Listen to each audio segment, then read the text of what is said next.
सठतिला एकादशी के दिन कौन सा उपाय करें। अगर कोई भी परेशानी है आपको तो हर परेशानी के लिए एक तरह का उपाय है सठतिला एकादशी को।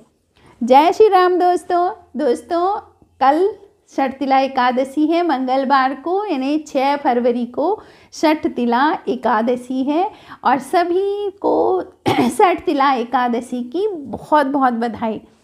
दोस्तों हम बहुत भाग्यवान हैं कि हम लोग एकादशी का व्रत रख पा रहे हैं।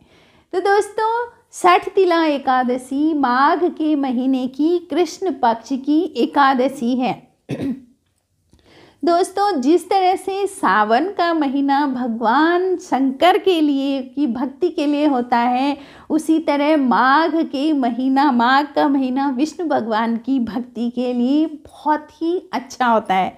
यानी कि भगवान की आप जितनी भक्ति करेंगी उतना आपको भगवान का सानिध्य मिलेगा। ये महीना माघ का महीना बहुत ही धर्मी महीना होता है। इसमें धर्म, कर्म, व्रत, नियम सब होते हैं और सब करने चाहिए। सबको पता है कि एकादशी का व्रत कैसे रखना है, मैंने इसका वीडियो भी डाला हुआ है।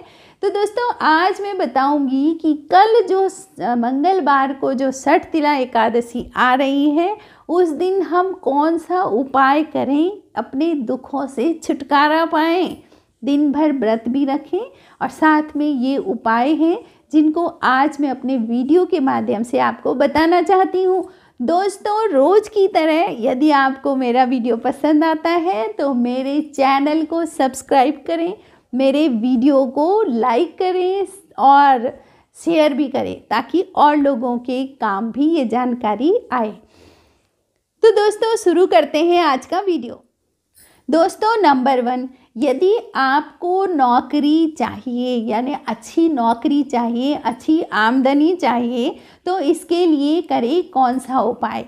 दोस्तों इस दिन 21 बार बैठ करके ओम माधवाय नमः इसका जाप करें। एक बार फिर से ओम माधवाय नमः इसका जाप करें और विष्णु भगवान को शक्कर, तिल और घी, तिल को पीस लें और उसमें शक्कर मिला लें और घी के साथ उसका भोग बनाएं और भगवान के आगे भोग अर्पित करें और वो भोग, थोड़ा सा भोग फिर खुद भी खाएं तो आपको जल्दी ही नौकरी मिलेगी। ये करना है, सठतिला एकादशी को रखना है और सठतिला एकादशी को तो कुछ भी खाते नहीं हैं, ना ही हम उसका दान करेंगे, लेकिन द्वादशी को आप ये भोग बना करके भगवान को भी लगाएंगे, खुद भी खाएंगे और परिवार के सब लोगों में भी बांटेंगे। तो ये था उनके लिए जिनको नौकरी चाहिए। दोस्तों दूसरा, वो लोग यदि आपको अपना सौंदर्य बनाए रखना है दोस्तों सौंदर्य की आवश्यकता सबको होती है और 10 तरह की क्रीम पाउडर लगा के लोग सुंदर बनना चाहते हैं, अच्छी बात है वो भी, लेकिन सौंदर्य को बनाने के लिए अगर हम भगवान से चाहते हैं तो उसके लिए हम क्या करें। दोस्तों इस दिन पहले, नहाने से पहले, जैसे एकादशी का व्रत है उससे पहले जब स्नान होता है तो उस स्नान से 20 मिनट पहले आप तिल का उपटन अपने शरीर पर लगाएं। 20 मिनट पहले यानी इतना पहले तिल का खूब अच्छे से उपटन लगाना है। उसके 20 मिनट बाद आपने नहाने के जल में थोड़ा सा गंगा जल और थोड़ा सा तिल डालने हैं और फिर उस जल से स्नान करना है तो आपका रूप और रंग बिल्कुल निखर के आएगा। भगवान से प्रार्थना भी करनी है, जिस चीज़ के लिए आप ये उपाय कर रहे हैं उसकी प्रार्थना भी करना, तो भगवान से मन लगाना है और फिर उनसे ये चीज़ मांगनी है। दोस्तों नंबर 3, यदि आप अपने जीवन साथी के साथ अच्छा संबंध चाहते हो, दोस्तों कोई कितना भी बोल दे लेकिन असली सुख तब है जब आपके अपने जीवन साथी के साथ अच्छे संबंध हैं।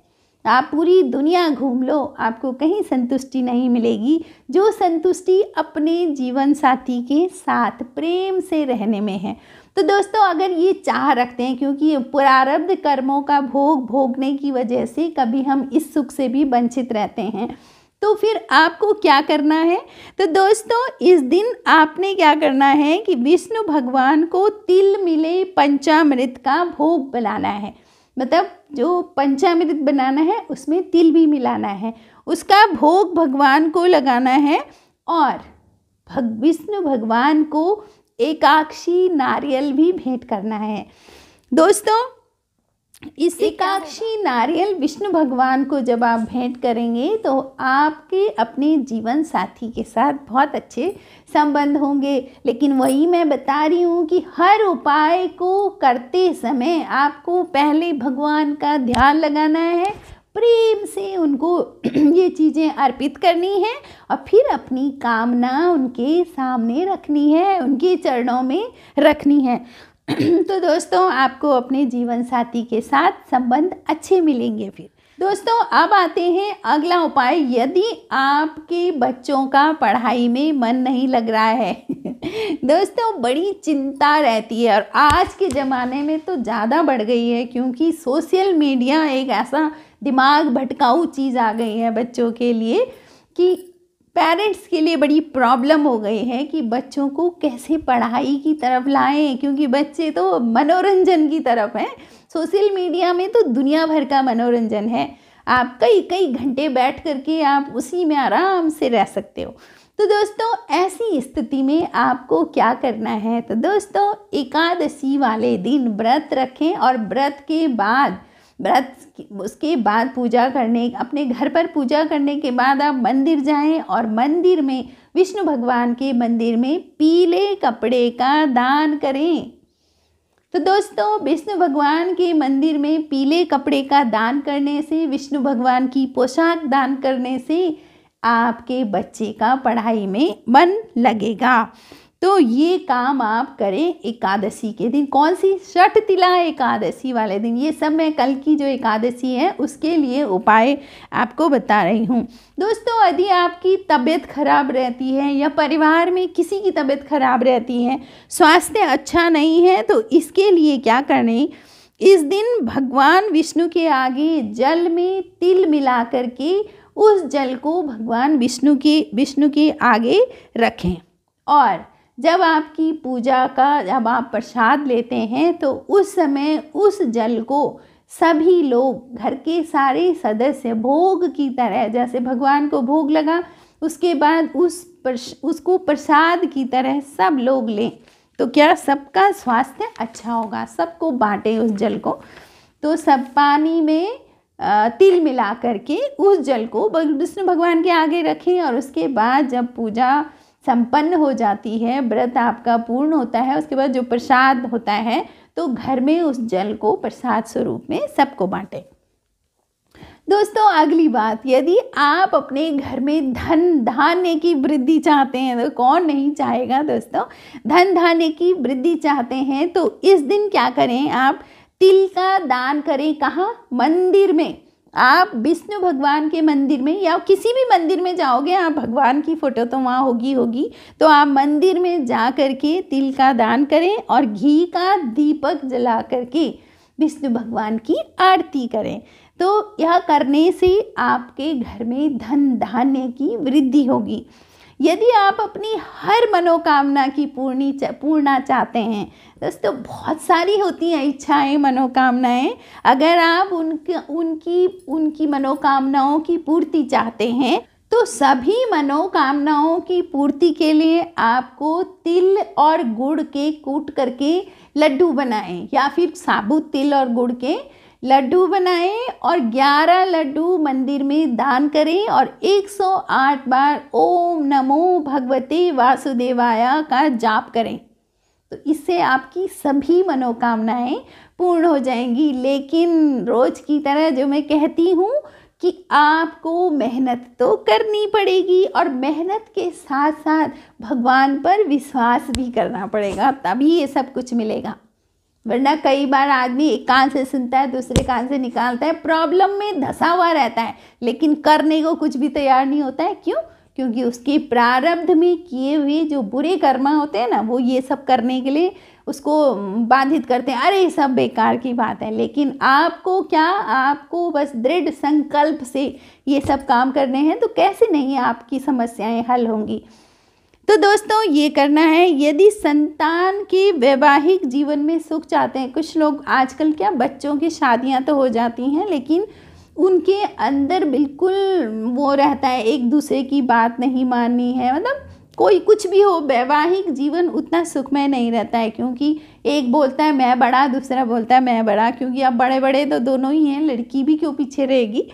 तो इस सुख का अगर पेरेंट्स को बहुत बुरा लगता है, क्योंकि पेरेंट्स अपने सामने वो सब देखते हैं तो उनको बहुत दुख होता है। तो अगर आप अपनी संतान के वैवाहिक जीवन में सुख चाहते हैं तो इस दिन भगवान को तिल और उड़द की दाल का भोग बनाएं ना, खिचड़ी बना दें, तिल भी डालें, उड़द की दाल भी डालें, उसका भोग बनाएं और भगवान को भोग लगाएं और वही भोग सब परिवार में सब लोगों को बांटें, तो आपके बच्चों के वैवाहिक जीवन सुखमय बनेगा।